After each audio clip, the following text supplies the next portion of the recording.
Olá, meus queridos alunos do Centro Educacional Santos Dumont, meus queridos alunos do terceiro ano. Aqui é o professor Luiz Cordeiro.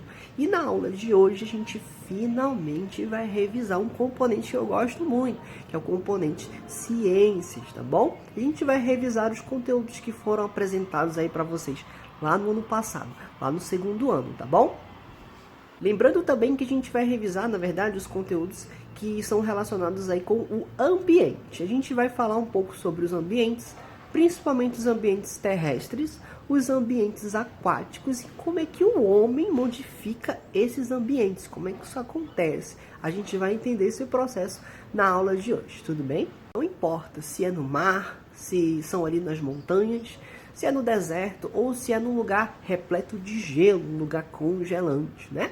A natureza, ela está sempre se transformando e sempre tem alguém que está ali no meio dela, modificando seu espaço, mesmo que de maneira bem lenta e que a gente às vezes não consegue perceber. A gente só percebe através de alguns registros, né? Então eu estou falando do homem. O homem, ele pode estar ali se adaptando a praticamente qualquer lugar do nosso planeta, né? Eu vou colocar um exemplo aqui para vocês de Machu Picchu, lá no Peru, que é um lugar, né, que era coberto por vegetações, montanhas, e isso foi se adaptando, foi se moldando de acordo com a civilização que morava ali naquele período, né, de tempo que faz aí muito tempo, né? Isso prova como é que o homem ele é adaptável aos ambientes. Gente, falando um pouquinho agora sobre os ambientes aquáticos, vou jogar uma imagem aqui, uma imagem bem bonitinha que tá aí sobre os ambientes aquáticos que representam bem, né? E a gente vê o seguinte: nesses ambientes vivem diferentes plantas e também vivem diferentes animais, tudo bem? Rios, mares e os lagos, eles são os exemplos de ambientes aquáticos, tudo bem? Bem como nós temos aqui na nossa imagem um recife de corais, né? Um recife de corais, ele abriga uma quantidade aí muito grande de vários organismos vivos, animais e plantas, tudo bem? Agora a gente vai para um ambiente aí terrestre, tá? Tô mostrando para vocês uma imagem, né? Eu acho que não é difícil de reconhecer essa imagem, né? Tô falando aí dos desertos, né? Os desertos são ambientes que são terrestres e eles se caracterizam aí principalmente pela pouca quantidade de chuvas e aquele calor que deve ser insuportável, né? Acho que a gente consegue imaginar aí só de ver aquela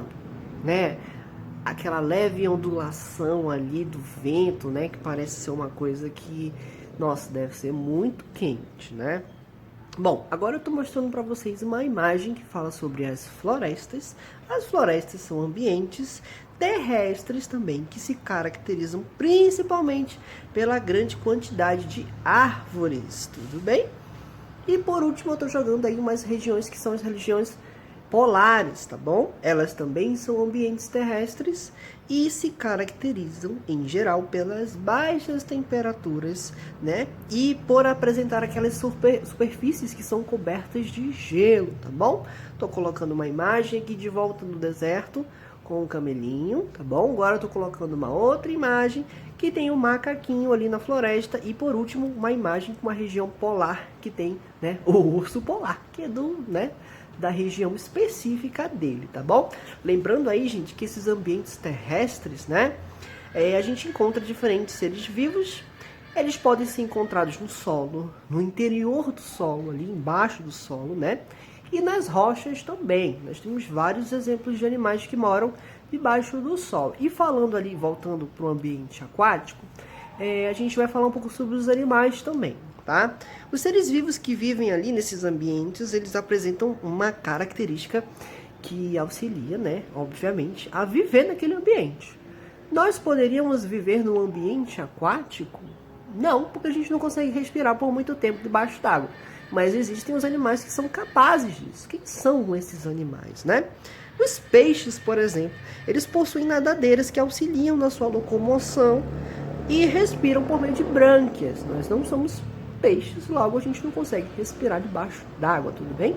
Espero que esteja bem revisado sobre o que são ambientes terrestres e ambientes aquáticos. Agora a gente vai falar sobre a modificação do homem, como é que ocorre essa modificação essa transformação de um ambiente ali por conta das ações humanas. Como é que isso acontece, gente? Não é difícil da gente imaginar, né?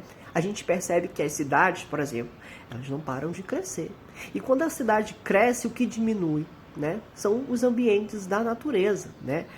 As florestas, elas estão ficando cada vez menores porque as cidades crescem e o homem precisa né, crescer literalmente no seu sentido industriário, com relação às moradias, com as construções, né? Porque o homem cresce e parece que todo o resto diminui. Isso está acontecendo de uma maneira muito acelerada. Isso não é saudável para nós mesmos, né? E então isso depende muito da questão da consciência de quem está trabalhando nessas construções, né? Será que isso realmente compensa futuramente? Será que isso vai ajudar nossas futuras gerações? A gente já está sofrendo várias consequências, né? Naturais que indicam, que mostram pra gente a natureza revidando e dizendo, olha, pare de fazer isso, seja moderado, né? Seja coerente, seja leve, não faça desse jeito, seja sustentável, seja renovável, né? Vou colocar uma imagem aqui agora que representa um pouco, né? Essa imagem é do livro.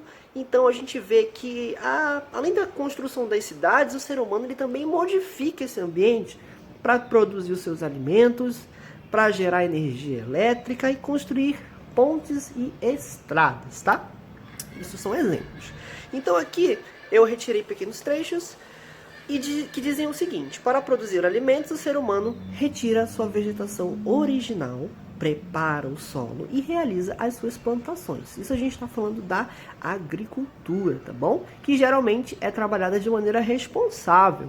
Mas, né, infelizmente, a gente está percebendo que tem muita, nessa questão da agricultura, que está desmatando demais. Isso está sendo muito desenfreado e não tem uma grande fiscalização. E a natureza está sofrendo muito com essa devastação aí da natureza, tá bom? A gente tem outro exemplo também. Para gerar energia elétrica, o ser humano pode construir usinas hidrelétricas, né? Para isso, grandes áreas são alagadas. Outro problema aí que são a questão das hidrelétricas, né? Mas que são necessárias para a nossa geração de energia, tá bom? Vou dar um outro exemplo aqui também. Para construir estradas, o ser humano geralmente retira rochas, parte da vegetação e parte do solo dos ambientes. Então, gente, para a gente se interligar de uma cidade a outra, a gente precisa, obviamente, das estradas. E o que está acontecendo nas estradas? Isso sempre aconteceu, né? E a gente tristemente tem aquelas notícias de animais que são atropelados, de animais que perdem os seus lugares justamente por conta dessa abertura de estradas, né? Isso aí é muito prejudicial também. E como não dificilmente ter uma fiscalização, então de repente acontece um acidente com o animal, se ele se machucar, provavelmente ele vai morrer porque não tem assistência, né? Isso estou falando fora da destruição do habitat do animal, né? O animal ele sai daquele lugar, ele não vai sobreviver por muito tempo, né? Porque está fora do seu ambiente natural. Então tem tudo a ver com uma questão de consciência, de muita luta, de muita defesa dos direitos da natureza e dos animais. Isso começa a partir da nossa consciência. Por isso que a gente está aqui na escola, para a gente aprender sobre todos esses componentes que a gente pensa que não se conectam. Português, matemática, história, geografia, ciências, ensino religioso, educação financeira, tudo se complementa para a gente chegar nesses momentos, né?